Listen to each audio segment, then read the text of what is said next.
Allez, nouvelle vidéo spéciale pour les 1 an d'Horizon World en France, c'est-à-dire que d'ici quelques jours, ça fera 1 an que Horizon World est arrivé.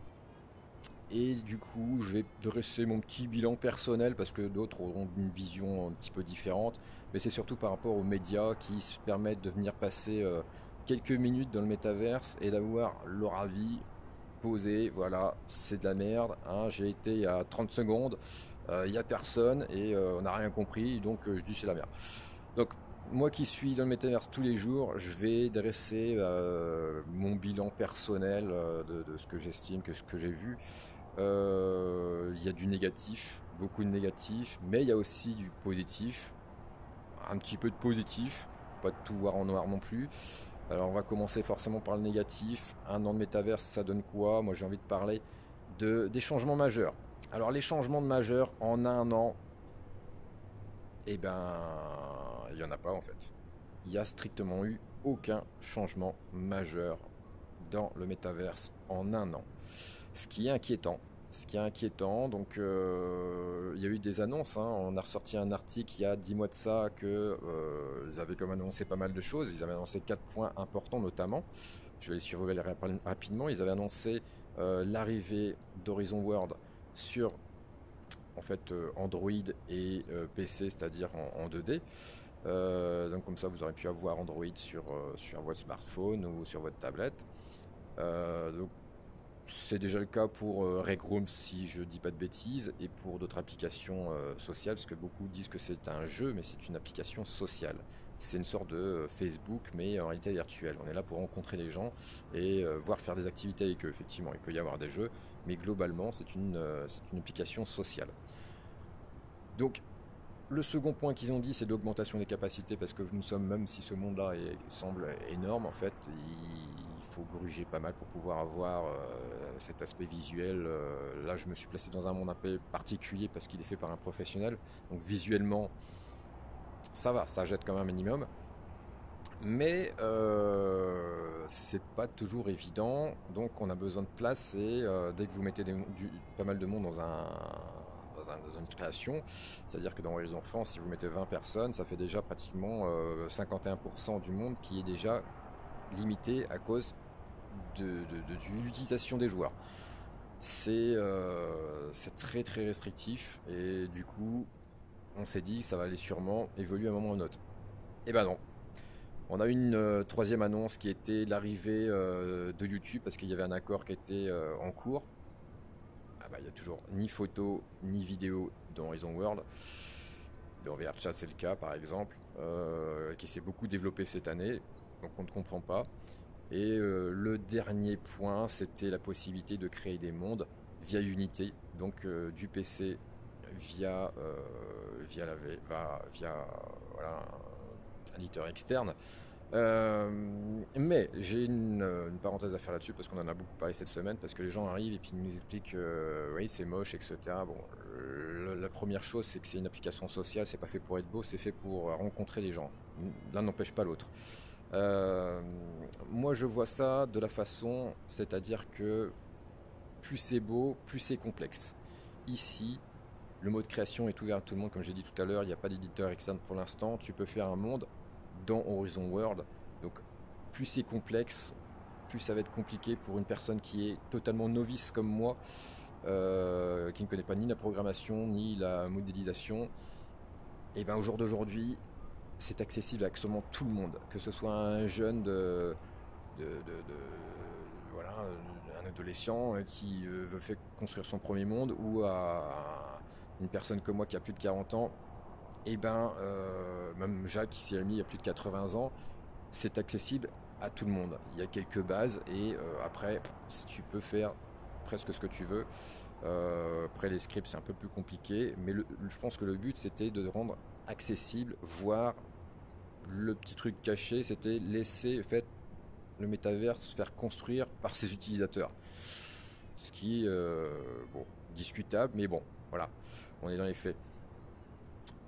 Aujourd'hui, il y a beaucoup de monde qui se sont créés, qui sont plus ou moins délaissés parce que il n'y a pas de communication. Meta absolument pas communiqué sur quoi que ce soit, ne s'est visiblement pas trop investi sur le projet. On ne comprend pas pourquoi, on attend, vous avez l'annonce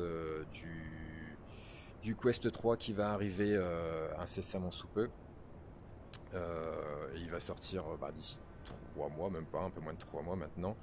Donc on attend peut-être quelque chose par rapport à ça, que dès la sortie du Quest 3, ça va peut-être rebooster, ou il va y avoir un événement autour de ça, c'est-à-dire que ça va peut-être déclencher euh, une mise à jour plus importante que les autres, avec une vraie révolution dans le métaverse, voire peut-être un métaverse 2.0. On se pose beaucoup de questions, mais bon, ça, c'est que des spéculations. Ça serait dommage que ça s'arrête comme ça. Donc effectivement, on se dit que les 4 prochains mois vont être charnières pour le métaverse, c'est-à-dire que pour ce métaverse, on va dire, parce que le métaverse, ça reste un terme global maintenant. Je pense qu'effectivement, d'ici la fin de l'année, s'il ne se passe rien, ce sera probablement la fin de ce métaverse. Pourquoi, du comment, je ne sais pas. C'est-à-dire que beaucoup de gens ont d'attente par rapport au Quest 3. Si le Quest 3 arrive et que il n'y a toujours rien, je pense que, voilà, je l'ai dit tout à l'heure, il y a Roblox qui arrive, il y a d'autres métaverses qui sont là, VRChat et autres, qui vont continuer à évoluer, tandis que celui-ci n'évolue plus. Donc s'il n'évolue plus, forcément les gens vont se tourner vers de la nouveauté. Bref, voilà, ça c'était globalement les petits points négatifs. En point positif, j'ai quand même des points positifs parce qu'on est là pour se retrouver. Comme vous le savez, il y a eu beaucoup de vidéos d'Horizon France sur la chaîne, et le but d'Horizon France était de faire rassembler les Français tous les soirs entre 18h et voilà, à partir de 18h, en général 18-19h globalement. Et voilà, ça continue. Chaque soir, on retrouve de nouvelles têtes. Et ça fait quand même plaisir de trouver des Français dans le métaverse. Et pour certains, ça a une valeur encore plus importante. Vous avez sûrement vu des vidéos sur plusieurs personnes sur la chaîne, notamment Floch et autres, pour qui ça a eu un effet plus que positif. On discutait encore hier avec une autre personne, effectivement, qui est toujours aussi ravie de venir tous les soirs. Pour eux, que c'est important. Il y a des gens qui sont seuls dans la vie.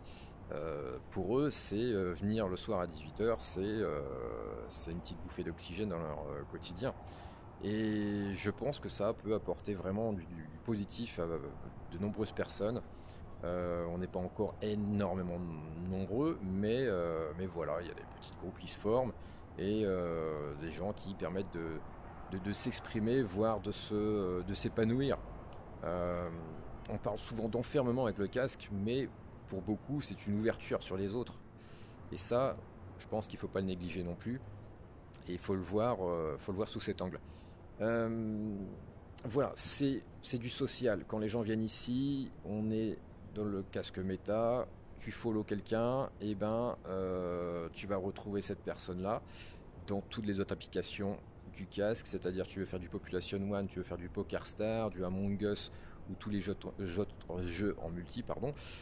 Et voilà, c'est aussi un lieu de rencontre où tu vas trouver d'autres joueurs pour jouer à tel ou tel jeu. Hier, ça discutait de jeux que une personne connaissait pas, qui était free to play. Du coup, il l'a invité et puis ils sont partis faire une partie dans le jeu. Je ne sais plus le nom du jeu, mais voilà, ça permet aussi de rencontrer d'autres joueurs pour faire du multi. Donc, il y a cet aspect discussion, rencontre, sociabilisation qui est pour moi le point fort du métaverse. Bien sûr, il y aurait eu plus d'interactions, c'est-à-dire ne serait-ce que la vidéo en plus. Vous imaginez tout ce qu'on peut faire autour de ça. Je sais qu'il y a des footeux, moi je suis pas trop branché foot, mais footeux, basketball et autres.